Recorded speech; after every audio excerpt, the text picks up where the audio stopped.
Bonjour. Alors, Le guerrier et l'âme de chien, c'est une épopée guerrière. C'est l'histoire de deux personnages, le cavalier au point de colère, un conquérant, et le guerrier à l'âme de chien. Au moment où l'histoire s'ouvre, le cavalier au point de colère, un conquérant venu d'au-delà du désert et guidé par un oracle énigmatique de la lumière, se retrouve confronté face à un ennemi qu'il n'arrive pas à vaincre, qui est l'Empire. Et pour pouvoir accomplir la prophétie, pour pouvoir vaincre cet ultime ennemi, le cavalier au point de colère va devoir trouver et recourir à un second tout à fait particulier, le guerrier à l'âme de chien.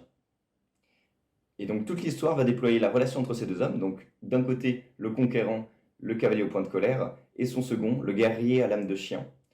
Et l'histoire va déployer leur relation qui part d'une fidélité presque aveugle à une adversité tout à fait violente.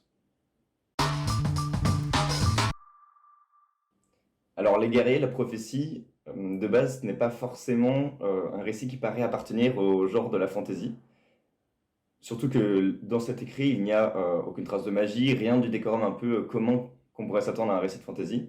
Après, pour moi, dans la manière même dont je l'ai écrit, dans les récits qui ont nourri mon inspiration, c'est un plaisir qui vient tout à fait de la fantasy, dans la mesure où ce qui m'intéressait dans la fantasy, ce qui m'intéresse encore aujourd'hui, ce n'est pas voilà, ce décorum un peu classique, mais le souffle, la violence qui va traverser les personnages tout au long du récit, qui va les arracher à eux-mêmes et qui va les emporter plus loin qu'eux-mêmes et plus loin que ce qu'ils auraient dû être à l'origine. Le thème des oracles, pour moi, il est tout à fait important dans le récit et dans la manière dont je l'ai construit. Alors, ce n'est pas un thème des oracles et de la prophétie au sens où on en parle de manière commune aujourd'hui, ce n'est pas non plus le sens grec, où les prophéties sont des espèces d'histoires qui s'accomplissent de manière pernicieuse, malgré le fait qu'on y croit ou non.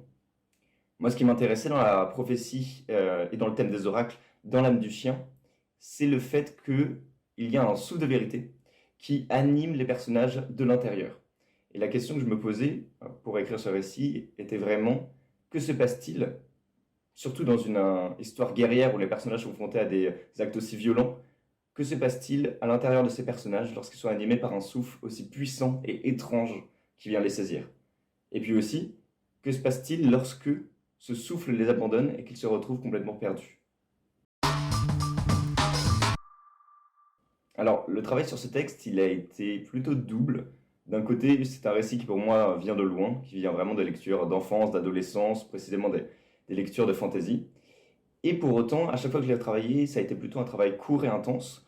Ça a été un peu un travail à la manière dont j'imagine la façon dont les lecteurs vont le lire.